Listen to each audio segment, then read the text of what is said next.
مولانا مودودی صاحب کی کتاب خلافت و ملوکیت اور دوسری کتاب یہ ترجمان القرآن میں ملک کلام علی صاحب کے مضامین شائع ہوئے۔ وہ مضامین اس لیے لکھے گئے کہ خلافت و ملوکیت کے اوپر بہت زیادہ اعتراضات اٹھائے گئے، اور اس کے بعد ملک کلام علی صاحب نے اس کے جوابات دیے اور اس کے جو ہے وہ ٹروتھ بتایا کہ حقیقت کیا ہے۔ تو جب میر معاویہ نے حکومت حاصل کر لی اور اس نے مسجد نبوی میں ایک تقریر کی اور اس نے کہا کہ میں جانتا ہوں کہ تم لوگ میری حکومت پہ راضی نہیں ہو، اور میں نے حکومت طاقت کے بل بوتے پہ حاصل کی اور تم لوگوں کو میری پیروی کرنا ہوگی۔ اور معاویہ کی تمام صحابہ کرام نے، عبداللہ بن عمر ہے، عبید اللہ بن عمر ہے اور سارے لوگ ہیں، سب نے اس کی خلافت کو قبول کیا، اس کی بیعت کی۔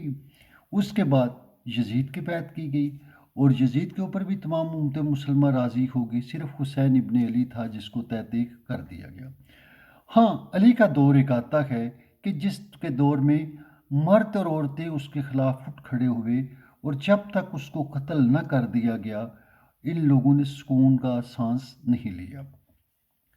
تو عالم اسلام کے اندر بات یہ ہے کہ حق کی مخالفت کرنا اور ظالم اور جابر حکمران کا ساتھ دینا۔ ولید بن عبد الملک، یہ مولانا مودودی صاحب اپنا واقعہ لکھتے ہیں کہ اس نے مسجد کوفہ میں نماز کا ٹائم ظہر کا عصر میں بدل رہا ہے، تو ایک بندہ کھڑا ہو گیا، اس نے کہا جناب نماز کا ٹائم کیا رہا ہے؟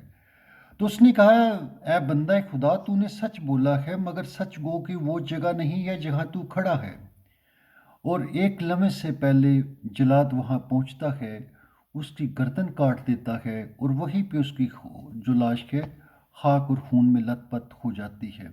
نو یو کین امیجن کہ نمازیوں پہ کیا اثر پڑا ہوگا۔ حجر بن عدی کا قتل معاویہ نے قتل کروایا۔ تو یہ مطلب صاف کو حق کی بات کرنے والے، سچائی کی بات کرنے والے، ان کو عالمی اسلام میں قتل کیا گیا، ان کو تحقیق کیا گیا۔ آپ حجاج بن یوسف ثقفی کے حالات و واقعات کو پڑھو، this is a history very tragic and very terrible history. بنو باز کو یا بنو میہ کو حق کو قتل کیا جاتا رہا اور یہ ہوتا رہا ہے۔ اب بات آتی ہے فارم 45 اور 47 کی۔ اب تو گلیوں میں چھوٹے چھوٹے بچے کو پتہ ہے کہ یہ کیا ہوا ہے، اور یہ اسلام ہے، اسلام میں یہی کچھ ہوتا ہے، اور آپ کو قبول کر لینا چاہیے، اس بات کو مان لینا چاہیے۔ Thank you.